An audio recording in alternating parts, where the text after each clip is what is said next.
back at it again. Today we got a very, very special guest. Soclutch from South Jersey is in the building.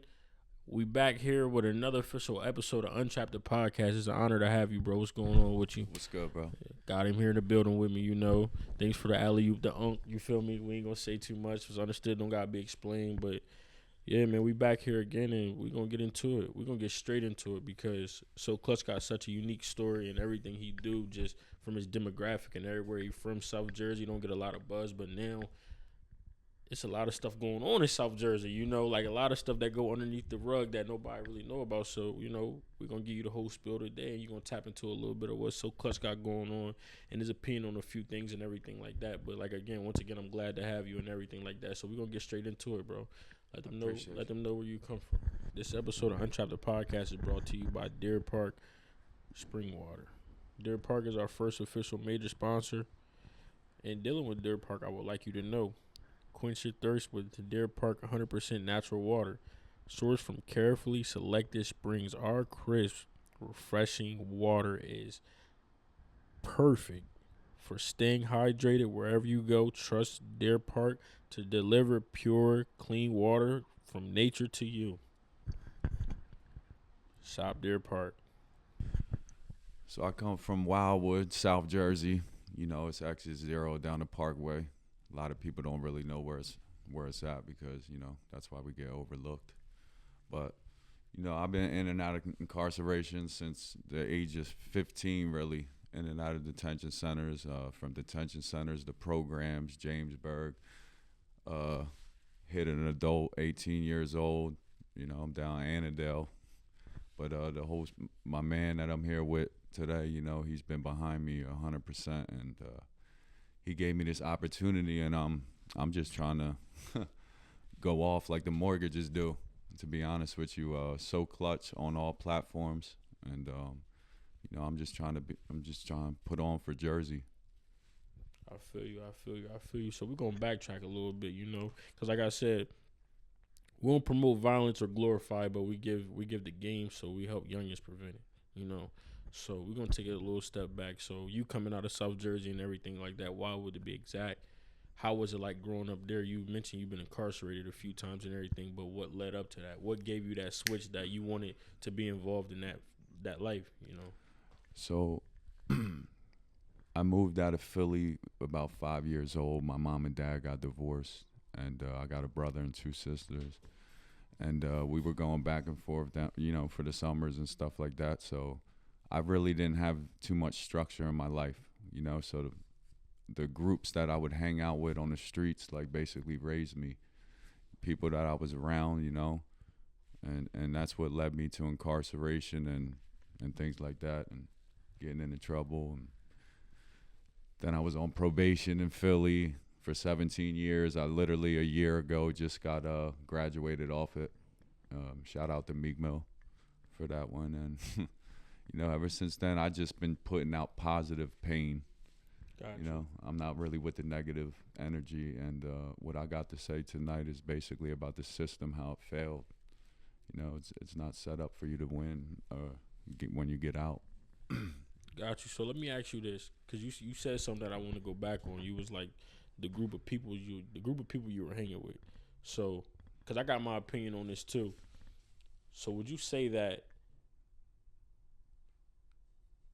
So let me ask you this before I ask you that. Would you blame your environment for how you turned out? Not my environment. I blame the no father figure in my life coming up. That's structure. That's part of your environment. So like in the mitigating factors of the environment is no father, people that's involved in different type of stuff. But I only ask you that because I had this conversation with somebody else. Other people may feel as at the end of the day, you still got your own mind, you still your own person. Like for me, I had all the mitigating factors to go against me, but I knew what I was chasing. I was chasing a certain lifestyle. I went to college. I got indicted in college. You feel me? So I was chasing a certain lifestyle to the point where I didn't do it because I seen them growing up. I seen them doing it. Like it was people with worse situations than me doing it because they had to. Yeah. But I fell in love with it. So that's why I was asking you, like, was it a way that you could have possibly avoided? Yeah, I didn't grow up with a dad neither, but I had opportunities and chances to avoid it, but I wanted it. Yeah. So that's why I'm asking you, like, in your sense, would you feel as was you doing it in the sense of because that's what the group of the people around you was doing, or this was just the lifestyle you was chasing? Because I didn't see like now you feel me. You see a lot of people where it's like they didn't grow up like that, but they chase it. I grew up like that, had a way out, and still chased it because that's just what I fell in love with the money. You know, I fell in love with the high of the paper chase. You know what I'm saying? So it's like that's where the question goes back to you is what I was. That's basically what I was asking you. Like, did you fall in love with the activity and aspects of that lifestyle, or was it something that was forced on you? Yeah, I definitely fell in love with that lifestyle, for sure, and that's what got me back in jail. After back in jail, out of programs and things like that, and everyone I was around was doing the same thing. So, Got you. and yeah, So at point going through all that, keep going back and forth to jail, having to deal with this case, that case. At what point did it spark like, damn, I want to rap? So in 2005, I was in the Newark Renaissance House program, and that's 2 hours away from me, 2.5 hours. So I was in there for 18 months. Shout out to A Pressure, that's from Patterson. That's where I was with him in there and things like that. And they had talent shows from here and there on the weekends, and families would come in and see us perform and things like that. Well, my family couldn't make it, each weekend. So I did a song for my mom, and I started off writing poems and things like that. And then I put that Beanie Siegel beat on in there, and I'm in the room before the talent show, and I'm like, let me see what I sound like on an instrumental. Let me see if I can ride the beat. And I did a song for my mom in there one weekend, and I had all the parents in there crying.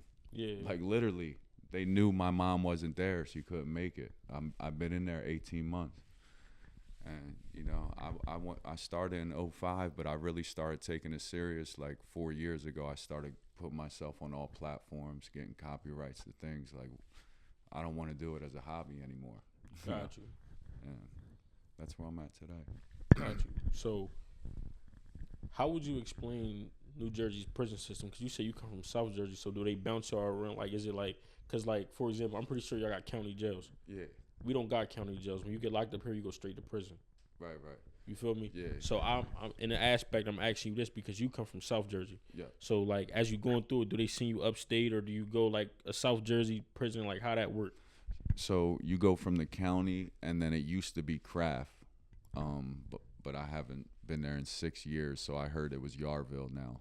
Okay. That's basically Craft again, and that's where you get assessed and things like that. They see if you're in a gang, that's things like that. They check tattoos, and then you find out from there where you're going. You go into Bayside, Southern State, Northern. A lot of times guys say, can I stay close to home? Like, so it's only a 30-minute drive, so they'll go to South Woods and Bridgeton, things like that. Got you.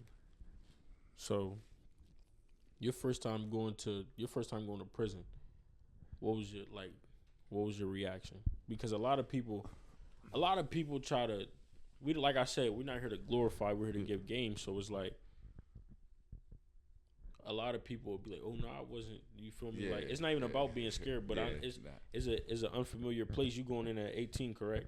Absolutely. You going into a jungle at 18. So what was your reaction to that? My reaction to that is, I don't think people really understand, like, I'm gonna keep it real, how hard a white boy got it in prison, especially that's 550. They're not gang banging or nothing like that.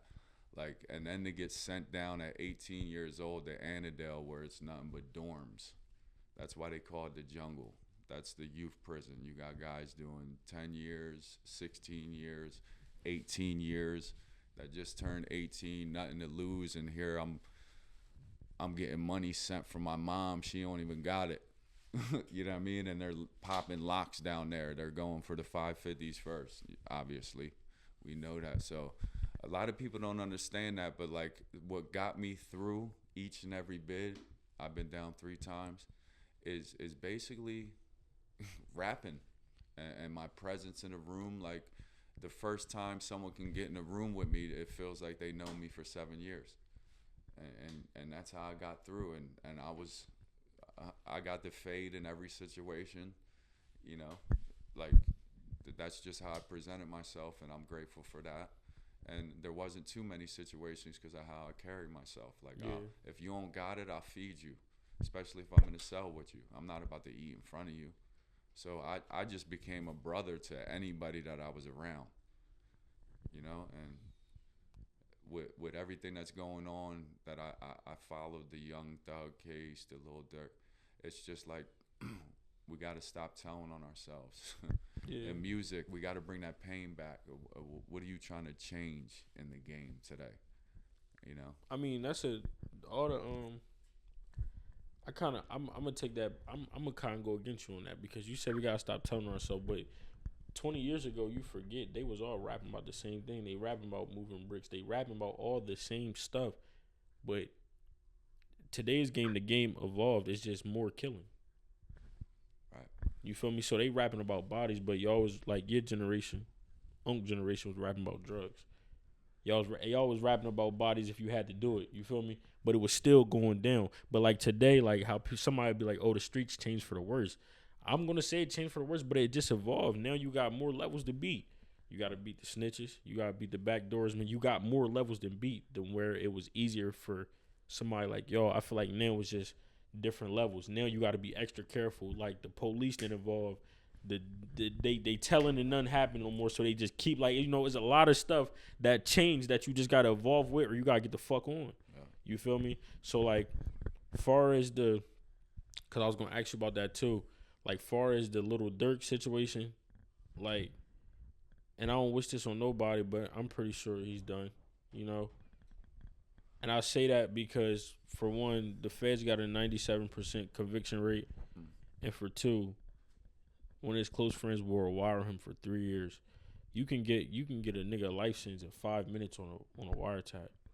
Can you imagine 3 years worth of conversation? That's crazy. Yeah, like, bro, like, I got, like, it's crazy because somebody told on me, like, I got caught up in a racketeering case off a 330, it was like 33-second phone call, one phone call, you feel me? Somebody got 3 years of wiretap of him chirping. 3 years, bro, like, bro, that's, like, he signed, sealed, and delivered, bro, he done, like, is it a point of getting a lawyer, bro? You feel me? Like, not when you're friends, though. He just said that in one of his songs. No point to get a lawyer if a homie told. But yeah, my last situation I was in, my last beef, it was a home invasion and things like that, and I got cuffed up from my job. I got locked up from my job and shit. Like, I was the last one to get booked and things like that. It's like nowadays, well, that was years ago, but it's like they all wanted me to be their bunkies when they went away. Yeah. You know, and things like that. But that's what really changed me, because I had a daughter at the time. She was 2 years old, and that one hurt. That was my third bid, and that was my last bid. Yeah. And that's when it changed, because that first phone call in there when your daughter says, "Dad, that FaceTime," that shit'll have you on your bunk for a couple months. But like I always tell people, if you in the streets, you don't love your family as much as you say you do. Because at the end, I'm not gonna say you don't, but you can't, because in a sense, you know, you can either leave these people for a period of time, or you can leave them for the rest of your life by getting killed. You know, so it's like when you playing a certain game, when you in this lifestyle, there's no such thing as you can't express to your mom or you can't express to nobody, none of your loved ones, how much you love them, knowing you playing a game. You feel me? Right. Where far as if a civilian, he going home and work every day, you know, come home to his family, you know, he's not involved in nothing. But every day in this particular lifestyle we live, we previously risked our lives every single day, you know. So it's not like that you don't love them, but the love and care that you want. Like, for example, you said you did a home invasion. Yeah. I'm pretty sure you have second thoughts around, like, after that you run around with your kids, but you having second thoughts about running around with your kids because you know you did something. And if these is the certain type of niggas that they claim they is, they can get up with me at any time, you know. So it's like you always gotta have that, you feel me, like, you gotta have that edge to you. And absolutely. And far as the Young Thug shit was all over the place. I felt as that was a wild case. most definitely. And Yeah, that was definitely one. that was definitely like one of them ones that like I knew he was gonna beat it though. It was too many holes in it. Like sometimes you could like when you go through the system so much, some shit you don't even need to waste money on a lawyer for. You be like, oh, that's beat. That's beat. That's beat. That's beat. And believe it or not, I always felt as murder is the easiest case to beat. Yeah, absolutely. But I say that because you gotta have hardcore proof. And I feel like 75% of murders could be beat if people don't plea out. For like people that been to trial and all that, like they understand like them people almost work together to where they can't work together no more, you know. So it's like you got your lawyer come like, yo, you know, if you go to trial, you gonna lose this, you know. But we not talking about if I win though. If you ever notice when you ever got in something, you never hear the lawyer talk about what happens if you win. It's always what happens if you lose, but what happens if I win? You feel me? Mm-hmm. So that's why I always just move through life with a little bit more grace and guidance for real. Yeah, and Young Thug's situation on his behalf too, to take you inside, you know, you were there too. That going back and forth and years and years. See, Cape May County has a 98% conviction rate. What? Yeah, well, it probably changed. This was years ago around the times I was going, and you know why? Because you got guys going back and forth to court, and even though you think you can beat the case, a year goes by, and they offer that ROR till sentencing. They throw that in the air. What's that? We'll let you go home for 60 days before sentencing. That's that fishing pole. Now you're copping out. You're taking it. That's why they had such a high percentage conviction rate, because people were nobody was taking nothing to trial out there. Not in my era. Nobody was going to trial. Was it a scare tactic thing, you think, or like? Well, you're in there for a year and you're eating out. You just tired of fighting. You're done. Yeah, you're exhausted. You know, and they say, what about 60 days? Well, and a lot of people out my way, they don't pay for lawyers. We go through public defenders and things like that. Got you. They're eating dinner and lunch and shit with. Yeah, they hanging together. The kids play together, all type of shit. So it's let me get this one, we'll give you the next one type of deal with them. Yeah. So it's from after 6 to 7 months, you're like, all right, what can I get? I'll sign to a 3 flat right now if you let me go home for 60 days. All right. Like that's how you know sometimes if you got him or not. Yeah. If they agree to that right away, we'll let him out for 60 days. He's gonna take it on the run. So. But that's how they got me for majority of the times and things like that. But this last one really woke me up. Like, yeah. And I feel like sometimes it take that. Like, some people wake up at 18, some people wake up at 25, some don't wake up till they 40. But I feel like it's fine though. Like, I don't never judge nobody on their journey. Like, some people don't get rich until they 50. Some get rich when they 18. You know, it's gonna happen whenever it's meant to happen. But it's definitely like one of them things where it's like you just gotta keep going. Cause bro, I be having like, I ain't gonna say I be having, but like I be having aspirations, bro. Like I be like, look, I get myself.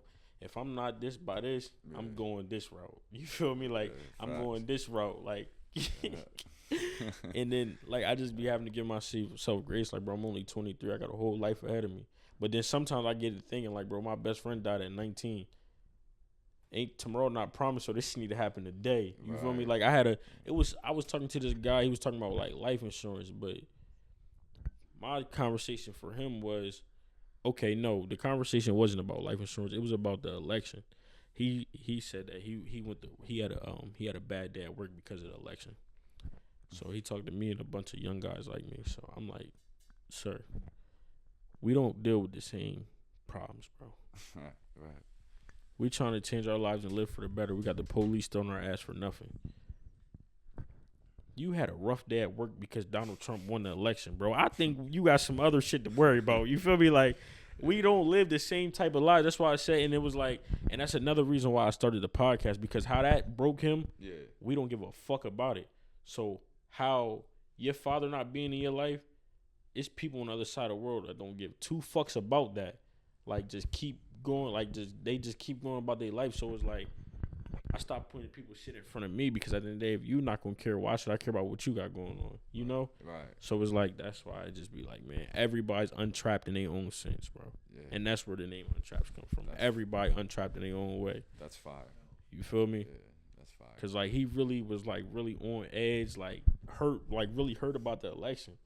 I'm like, bro, I just got a phone call that they gave my homie life today. I don't give a fuck about no election. Like, bro, are you crazy?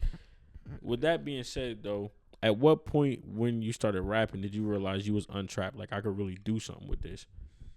Like, what was that wow moment for you that was like, I really can go up with this?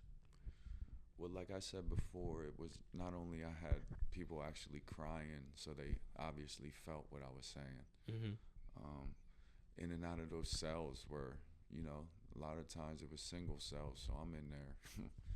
It's the best place to write hits, to be honest with you, when you're really locked in and stuff like that. And I was in programs in there, Yardville, and they would have little talent shows and things like that. And I would spit on an instrumental, and everybody would say, "Damn, Shiz, you got it, bro." And somebody, my old cellie, I was down Bayside. This was 2016. Robert Brantley, free the homie, man. He had life, and he was an old lifer. And he said, like, at what point in life are you gonna get tired of other people getting rich off your mistakes? You got enough talent to go get it yourself off of your mistakes. Because I would really spit that dark pain stuff in themselves to them and really had them like, damn. But this is really, I really rap about my life and what I've been through. I don't rap about, I never was somebody that I'm not. Like, even when I went in prison, I never came home different than what I went in. Yeah. That wasn't me. Like, I knew the white boys down there were canteen receipts.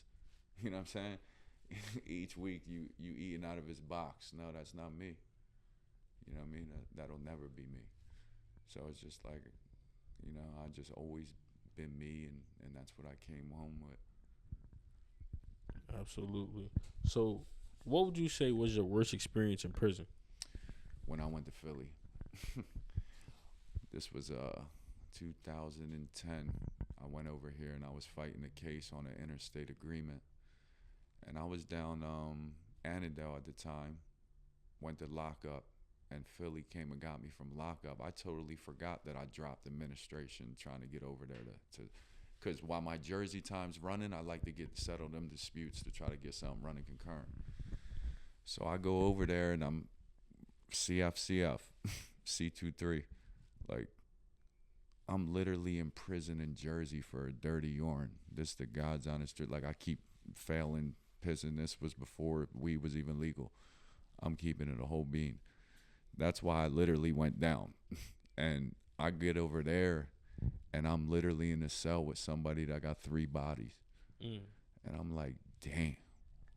I'm literally, I pissed hot. You know what I'm saying? That's what I'm down for. But being as though I was down on that interstate agreement, I'm DOC property. I'm high custody. So I'm over there, and that jail turned me into a man. Not even my kids. People know, especially from Philly, CF, that they keep the 190 on the pod to cook your food. And it went down. There's things you got to take to the grave that went down on. That's what turned me into a man, though. Real shit. That was 2010. I was over there for 6 months. I'll never forget, I still have my state boots, and I'm balling in them shits. Couldn't even really ball out. The whole bottom's out. I got a shoestring around them. String from the pillowcase around them shits. And yeah, everybody would call me white bread. That's what they called me in prison. They wouldn't call me Shiz or nothing. Every white bread. And I would battle people down there, you know?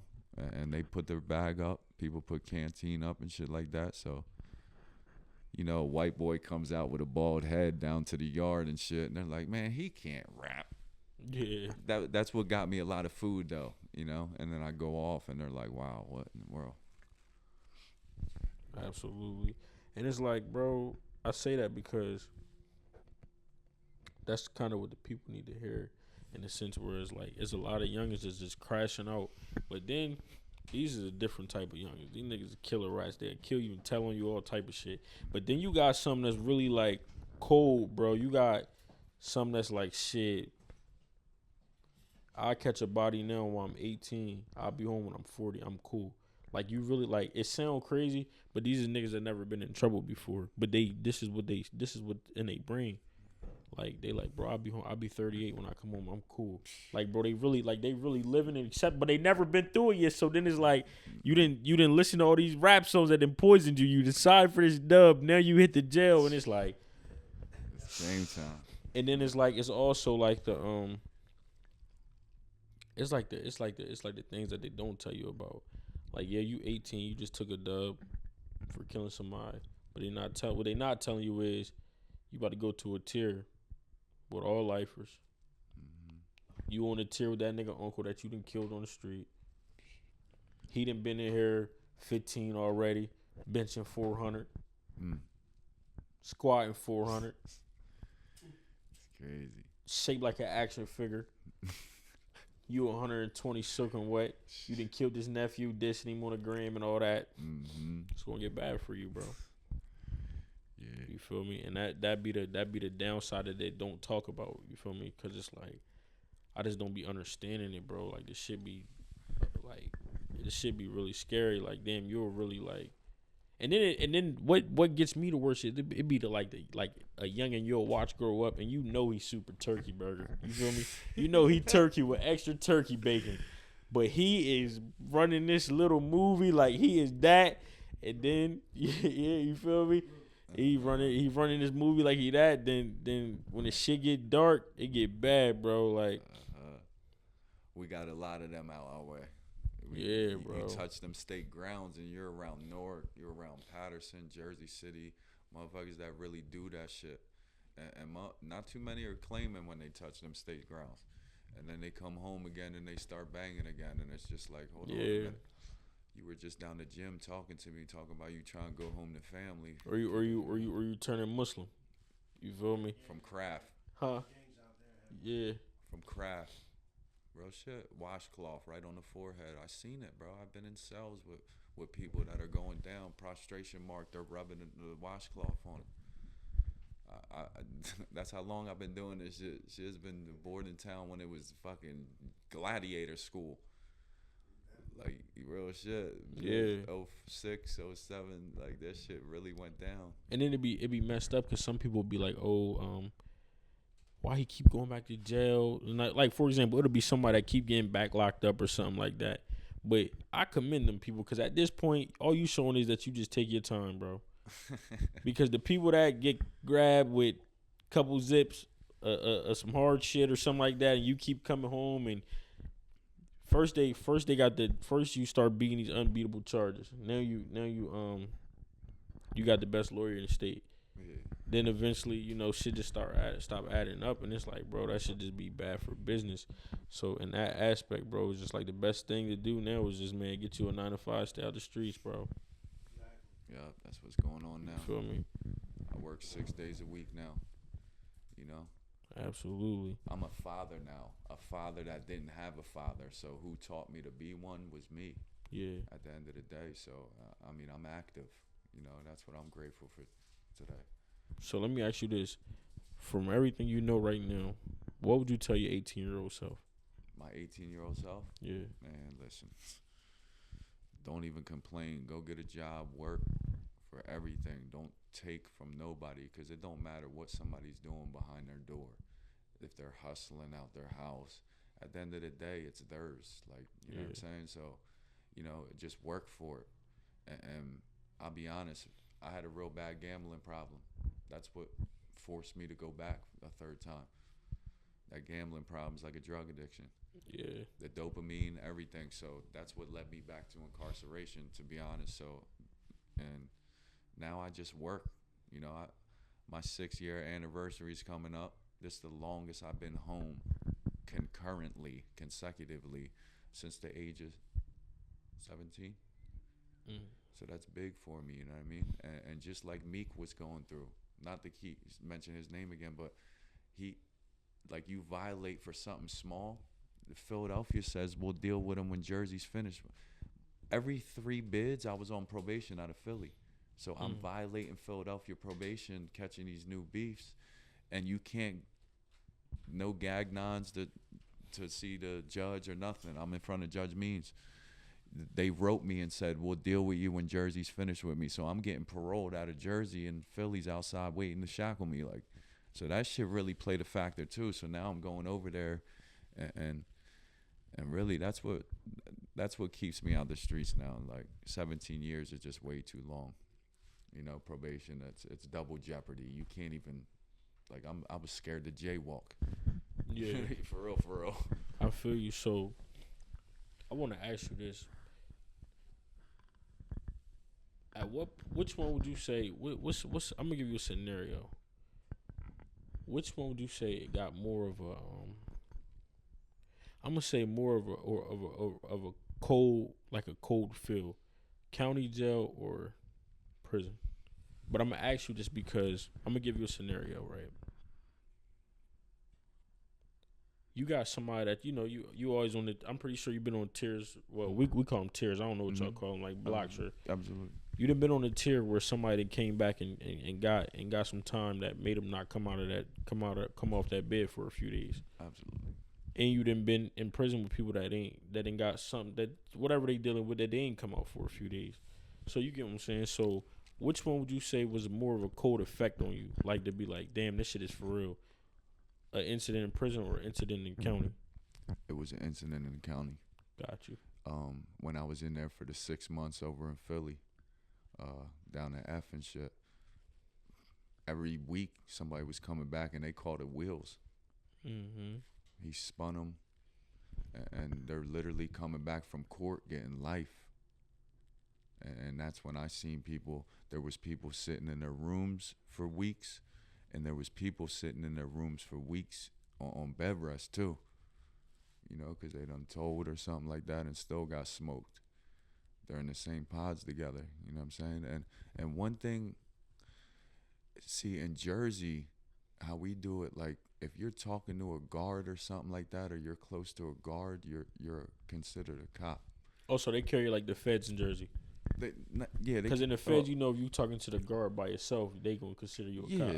Yeah, so in Jersey, that's what so you go over to Philly, and it can be a cop from your block, like down north somewhere or something, and inmates are popping inmates over one of them guards down there.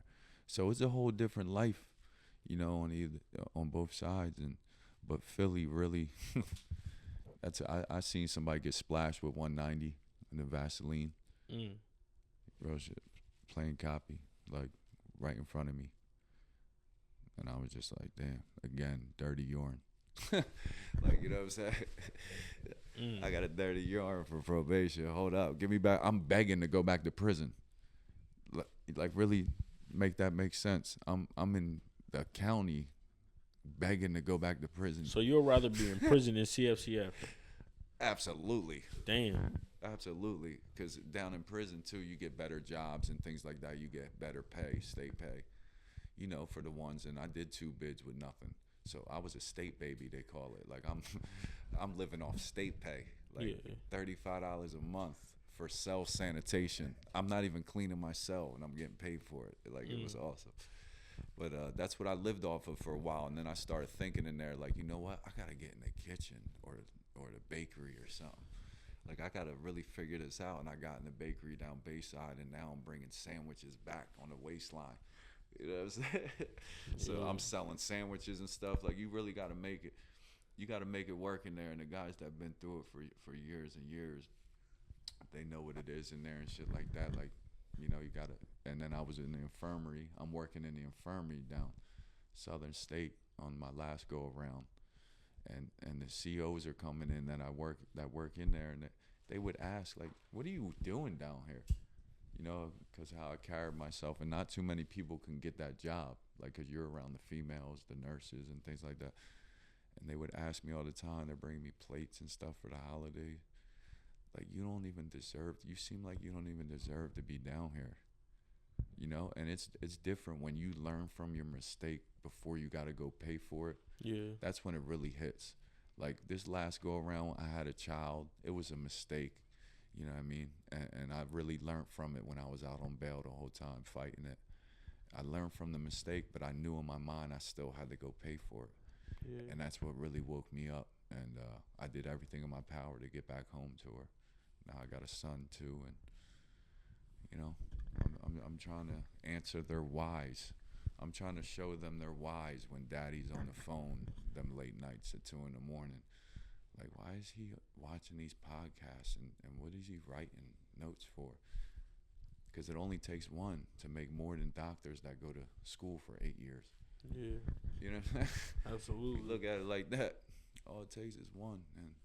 And the right people ain't hearing my music. And that's nobody's fault. Like, I'm not blaming nobody, but I know it's a business.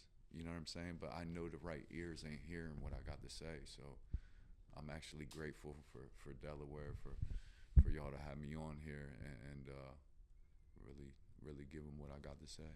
Absolutely. Tell the people where they can find you at. Soclutch on all platforms, Apple Music, iTunes, Soclutch 609 on Instagram. Sean, Sean Cunningham, Cunningham on Facebook. Yeah, man. I got Insomnia 1, Insomnia 2 out. My latest hit is Accent. That's mixed, mastered, and produced by Marty Out the Darkness. You can see him and follow him on Instagram. Shout out to my engineer. Shout out to my barber, too, Carlos, Luxurious Studio. Definitely got to shout him out.